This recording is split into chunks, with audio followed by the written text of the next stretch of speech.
En el vídeo de hoy os voy a hablar de esta maravilla, los filtros para sensor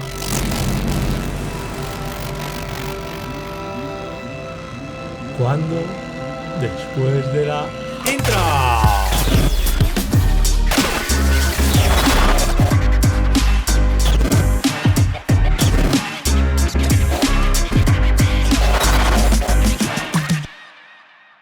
Correcto, amigos, muchísimo tiempo utilizando diversos tipos de filtros gigantes de 150, filtros de 100, filtros magnéticos, que son los que estoy utilizando ahora, y este fin de semana hice una prueba muy especial que pudisteis ver en Instagram, que es la utilización de estos filtros que tengo aquí, que son los que van en esa cajita, que son unos filtros muy especiales, que son los filtros para sensor, se llaman los filtros clipping, que van entre nuestro sensor de la cámara y la lente, unos filtros diferentes. Así que en este vídeo os voy a contar fundamentalmente qué son un tipo de filtros muy especiales y para un uso muy específico, para quién están especialmente recomendados, cómo se utilizan, los pros, los contras, las ventajas, y abajo en el enlace tenéis en la descripción tenéis un enlace para descargar todos los archivos RAW y comprobar por vosotros mismos el viñeteo y la nitidez de estas lentes en función del filtro que estemos utilizando. Bien, vamos a ello. ¿Qué son este tipo de filtros? Pues son unos filtros fundamentalmente de densidad neutra, aunque tenemos otro tipo de filtros también que se suelen incorporar, como los típicos nocturnos que se están poniendo muy de moda, o los filtros UV, simplemente para proteger el sensor, que ahora os hablaré un poquito más de ello, pero fundamentalmente son filtros de densidad neutra que tenemos de 3, de 4, de 5, de 6 y hasta, que yo sepa, 10 pasos. Hay de diversas marcas. Yo estoy probando estos filtros de Case, que son los que, la misma marca con los que llevo trabajando un tiempo, desde que visteis el último vídeo que hice trabajando con esos filtros Case Armor. Les comenté que había una cosita que no me gustaba, y es que tenían los filtros degradados y que yo normalmente no utilizo tanto los degradados y que prefería los 3, 6, 10, y me dijeron, joder, ¿y por qué no pruebas los Wolverine magnéticos? Que son estos que tengo aquí, de los cuales no os voy a hablar porque hay un vídeo increíble, maravilloso, magnífico, como todos los que hace, de Iván Ferrero, que tenéis por aquí para que echéis un ojo. Y os cuenta absolutamente todo lo que tenéis que saber de estos filtros, así que echadle un ojo, que yo llevo con ellos ya 2 meses y medio. No voy a hacer un vídeo porque no voy a poder hacer un vídeo mejor que el que tiene Iván, pero si os interesan filtros de densidad neutra y polarizador para vuestra lente, si podéis utilizarlos en vuestra lente, estos yo creo que son de lo mejorcito que tenéis. Echad un ojo al vídeo. Son filtros, como digo, muy específicos, que vamos a utilizar y de manera espectacular en todas aquellas lentes que yo digo problemáticas. Son los ultra gran angulares fundamentalmente, que tienen una lente frontal convexa, con lo cual no tienen rosca para poder poner ni filtros magnéticos, ni portafiltros normales, ni prácticamente nada. Para mí es un factor muy limitante, porque a día de hoy casi que exclusivamente estás limitado a utilizar filtros bastante grandes de tamaño, y yo es algo que ya he descartado en mi flujo de trabajo. Una vez que pruebas filtros pequeños o estos de sensor, es una auténtica locura, motivo por el cual he descartado muchas lentes. He descartado el 12-24 f4 de Sony, he descartado una auténtica joya como es el 12-24 2.8 de Sony, y precisamente por eso es por lo que tengo ahora mismo esta serie de filtros, para ver si funcionan bien, si se adaptan a lo que yo quiero, y entonces ya cambiar este 16-35, que es con el que estoy grabando, y pasar a un 12-24 f2.8, que es una absoluta joya de lente, pero que me limitaba mucho el tema de los filtros porque no quería trabajar con ellos. Bien, ¿qué son? Pues ya lo he comentado, son unos filtros que tenemos aquí tremendamente pequeños, muy pequeñitos, que vamos a poner delante de nuestro sensor, entre el sensor y la cámara. Son filtros de densidad neutra, con lo cual no tenemos filtro polarizador o ese tipo de filtros que os he comentado, nocturnos o ultravioletas. ¿Cómo se utilizan? Es muy sencillo. Puede dar miedo, y aquí viene un consejo. Yo llevo ya tanto tiempo trabajando como fotógrafo deportivo y tanto tiempo abriendo las cámaras, quitando la lente y cambiando lente, que todavía cuando salgo con los fotógrafos de paisaje generalmente me alucina el miedo que se le tiene a cambiar la lente a la cámara. Vamos a ver, cambiar la lente a la cámara tiene que ser algo natural. No te vas a poner a cambiar la lente a la cámara debajo de una cascada o en medio de un río, o sí, como vamos a ver más adelante. No es lo habitual, hay que hacerlo con cuidado, es una operación delicada y ya está. No es algo a lo que haya que tener miedo, hay que estar bastante habituado a hacerlo. Para poner estos filtros hay que hacerlo. ¿Cómo se utilizan? Muy sencillo. Lo primero de todo que tenemos que hacer es quitar la lente de nuestra cámara. Quitamos la lente, comprobamos que el sensor esté limpio, evidentemente, pero eso ya no forma parte del flujo de trabajo. Y ponemos el filtro con las letritas que tiene, se meten hacia el sensor. Las letras van hacia el sensor, se mete la pestaña inferior del filtro como unos 45 grados, no hay que medirlo, simplemente lo metes en diagonal, con cuidado de que apoye en la armadura, no te vayas a meter en el sensor, aunque creo que es bastante difícil, y simplemente empujas en la parte superior para que haga clic. Arriba tiene como 2 clics, hace clics y ya estaría. Haces todas tus fotografías, y cuando quieras quitar utilizarlo es tan fácil como, o bien con la uñita o con un adaptador que te viene, que es como una púa de guitarra. Con esta púa de guitarra tú directamente la metes aquí, lo sacas, tienes cuidado de que no se te caiga y no hay ningún problema. Esa es la teoría. Yo lo que quería era comprobarlo si realmente funcionan tan bien. En casa es muy sencillo hacerlo. Tú llegas en casa, haces todo esto, ya lo habéis visto, es muy fácil, el cristal no se te va a caer nunca y no vas a tener problemas. Pero yo lo que quería, como digo, es ir al campo y probarlo, para lo cual el fin de semana pasado pues me fui, estuve en la zona de la Jarosa, busqué una zona con un riachuelo muy chulo, con algún saltito de agua pequeño, para poner a prueba estos filtros. Y realmente lo que hice fue ponerlos a prueba prácticamente al 200% de lo que yo lo voy a utilizar. Realmente estuve metido dentro del río, ya sabéis, con el spray que se genera en esa zona, y dentro del río hice todos los cambios para probar todas las lentes, el UV, el ND de 3 pasos, el ND de 6 pasos y el ND de 10 pasos, ¿vale? Todos esos los estuve probando en el río. Caso tremendamente extremo, lo habitual es que eso hay que hacerlo con un poquito más de cuidado y en un sitio un poquito más resguardado, pero quería comprobar si se puede hacer en esas condiciones que quizás sean un poquito las límites en las que yo lo voy a utilizar.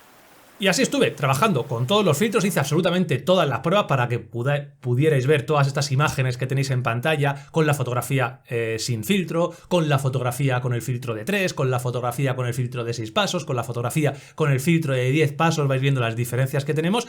¿Y cuáles fueron esas conclusiones tras la experiencia? Pues básicamente la primera y que más llama la atención es que son filtros que se montan y se quitan muy fácil y muy rápido. Evidentemente tienes que tener ya una metodología más o menos aprendida. Mi consejo es que practiquéis un poquito en casa antes de ir directamente al campo, porque tienes que saber dónde dejar la lente cuando la dejas, cómo poner el filtro, dónde tener el filtro. Toda esa metodología tienes que tenerla un poquito integrada. Una vez que la tienes, se cambian en cuestión de 10-15 segundos, has cambiado de filtro.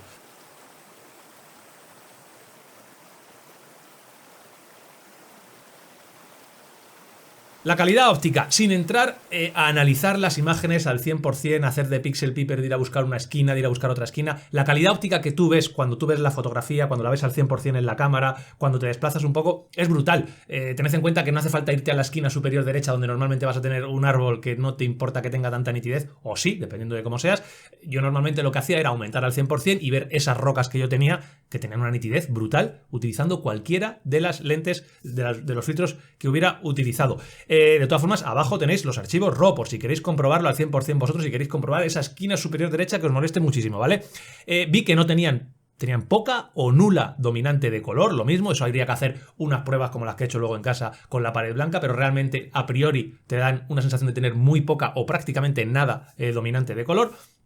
Hay que tener un poquito de cuidado, cositas que me di cuenta, con el sentido en el que metes el filtro. Ya os he dicho que hay que ponerlo con las letritas para adelante. Si los metes con las letritas para detrás, que como que a veces el cerebro te engaña y te estás empanado y lo pones con las letras mirándote hacia ti, entonces mal. Yo lo puse así, el filtro encaja, pero luego es más difícil sacarlo porque la hendidura para la uña está al revés, con lo cual tienes que meterlo siempre con las letritas para adentro, que además es como funcionan correcto.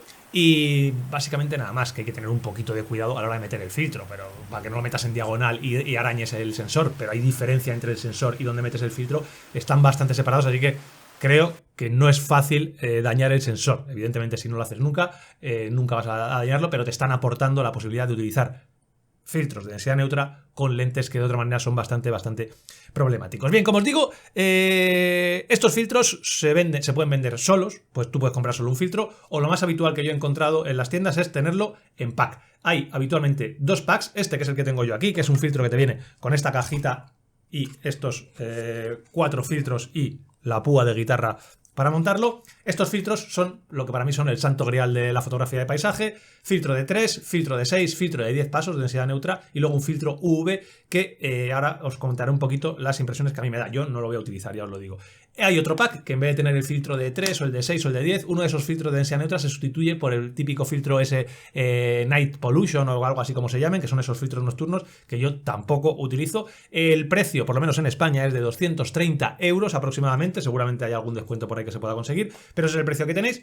Y en cuanto a los resultados, como os digo, aquí tenéis, aquí abajo os dejo el enlace para que os descarguéis todos los archivos RAW.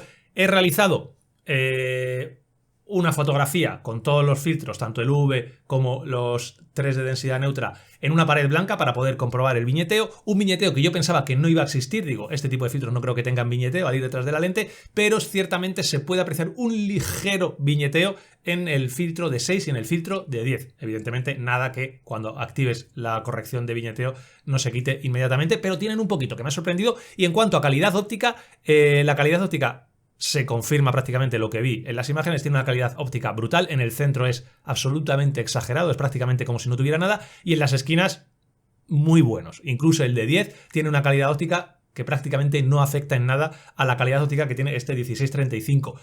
Aquí hago un ligero paréntesis. El filtro UV sí que tiene, o yo he notado, menos calidad óptica y una disminución de la nitidez bastante importante en las esquinas. No hace falta irse a la esquina superior derecha que os digo para darte cuenta que enseguida empieza a perder nitidez. Yo es un filtro que no iba a utilizar en su momento, viene en el pack, pero no lo recomiendo. Si lo tenéis que comprar, no lo compréis porque pierde bastante nitidez. Yo no he utilizado filtros UV en mi vida porque he tenido lentes muy caras y rayar una lente hasta el punto de que esa rayada, no es que se vea en la lente, sino se vea en la fotografía, es prácticamente imposible. Hay que ser muy bruto para rayar una lente y que se vea en la fotografía. Por eso siempre me he ahorrado poner un cristal delante que, por muy bueno que sea, va a perder cierta nitidez. Un poquito, ¿vale? Si tienes una lente de 2.000 euros, pues ¿para qué le vas a estar poniendo cosas que vas a perder un poquito de nitidez? En cuanto a ventajas, inconvenientes, pues fundamentalmente la principal ventaja es que vas a poder utilizar filtros de densidad neutra, y esto es clave, vas a poder utilizar filtros de densidad neutra con prácticamente o con cualquier lente que tengas. Lentes como esos 12-24, como algunos Samyang que no tienen rosca para poner el filtro de densidad neutra, de esta manera lo vas a poder montar. Ocupan muy poco espacio, fijaos, esta cajita es lo que ocupa, pero esta cajita prácticamente todo es protección, lo podría guardar incluso en una funda que no te van a ocupar absolutamente nada. Son baratos, ¿vale? 230 euros los 3 o los 4 filtros es bastante menos dinero que lo que te costarían, por ejemplo, este pack que tengo aquí, que cuestan pues el doble o el triple. Ocupan mucho menos espacio, evidentemente, y eso que estamos hablando de filtros que ocupan muchísimo menos que lo que ocupan, por ejemplo, un filtro con un portafiltros tradicional. La calidad óptica es muy buena y, como os he dicho, se quitan y se ponen de manera bastante rápida. Contras, pues ya os he dicho algunos de lo que me di cuenta en su momento. Hay que tener un poco de cuidado de dónde lo vas a cambiar. Si estás en medio de una tormenta de arena, no vas a quitar la lente. Ya os digo que es una operación que hay que tener bastante interiorizada, pero no vas a hacerlo en cualquier lugar. Si te vas a meter dentro de una cascada, tampoco lo vas a hacer. También os digo, en esas condiciones es muy difícil trabajar con filtros de densidad neutra habituales. Cuando tienes mucho spray, cuando tienes mucho, es muy complicado. Tienes que estar todo el rato con el pañito. Se puede, pero es muy complicado. Pero bueno, que sepáis que en ese sentido vas a estar un poquito limitado. No puedes apilar filtros, ¿vale? Si tú quieres poner un filtro de 3 y un filtro de 6, por ejemplo, para tener 9 pasos en vez de 10, que a veces es importante, no lo vas a poder hacer porque aquí solo puedes poner un filtro. Y quizá el mayor contra que tiene es que no tienes polarizador. Antes os hablaba del santo grial, que son 3, 6 y 10 pasos en densidad neutra. Y para completar ese santo grial necesitas un polarizador. Pues a día de hoy, evidentemente, no tienes polarizador que tengas que girar. Eso sí que lo tienes en estos filtros que son absolutamente maravillosos. No valen para todas las cámaras. Está solamente para Sony. Está para las principales, pero no para todas. Sony, Nikon, Canon y Fuji. Tanto sensor completo como sensor APS-C en Sony. Y para las Fuji X y la GX en Fuji. Para el resto, pues que yo sepa, en Case por lo menos no están. No sé si hay en otra marca. Y luego hay que tener un poquito de ojo en exposiciones muy largas. Yo he hecho exposiciones de hasta 1 minuto y medio. En exposiciones muy largas te recomiendan poner una especie de espumita que viene en los filtros, que yo ya os digo que no lo voy a utilizar porque tienes que estar tocando más. Es una espuma que pones antes de poner el filtro para, dicen, evitar pasos de luz en exposiciones muy largas. Yo entiendo que si vas a hacer una exposición típica de 7-8 minutos, a lo mejor merece la pena ponerlo. Yo no he tenido ese problema en las exposiciones que yo he hecho. Y bien, ¿para quién lo recomendamos? Pues sin lugar a dudas. ¿Para todo el mundo? No os recomiendo estos filtros para todo el mundo. Si tú tienes una lente con rosca y solamente utilizas esa lente en fotografía de paisaje, lo que yo te puedo recomendar son estos filtros, los filtros magnéticos, que van a funcionar muy bien. Le pones una rosquita, no ocupan muchísimo y tienen una calidad absolutamente brutal. Ya os digo que tenéis el vídeo de Iván donde os cuenta absolutamente todo. Pero si tienes una lente para fotografía de paisaje que no tiene rosca, las típicas lentes, ya os digo, 12-24, hay muchas lentes en el mercado con las cuales estás muy limitado a la hora de utilizar filtros, porque utilizas esos filtros grandes o estás fastidiado para todos aquellos, os lo recomiendo fehacientemente. Este pack va a estar siempre dentro de mi mochila y ahora sí que voy a poder utilizar ese 1224 prácticamente en cualquier momento. Queda pendiente evidentemente el tema del polarizador. Si necesitas polarizador, sí o sí vas a necesitar de alguna manera ponerlo delante. O lo pones delante tú y lo giras, o necesitas un portafiltros para esas lentes. Pero ya os digo, yo voy a tener este pack de filtros para poder utilizar con las lentes que no tienen rosca y sobre todo estos para trabajar con las lentes que sí tienen roscas. Así que nada más, espero que os haya parecido interesante este vídeo. Aquí abajo tenéis toda la descripción, tenéis también la descarga de los archivos RAW por si os interesara, así que echadle un ojo, analizarlos y en los comentarios me decís qué os parece este tipo de filtros y ya os digo, no tengáis miedo.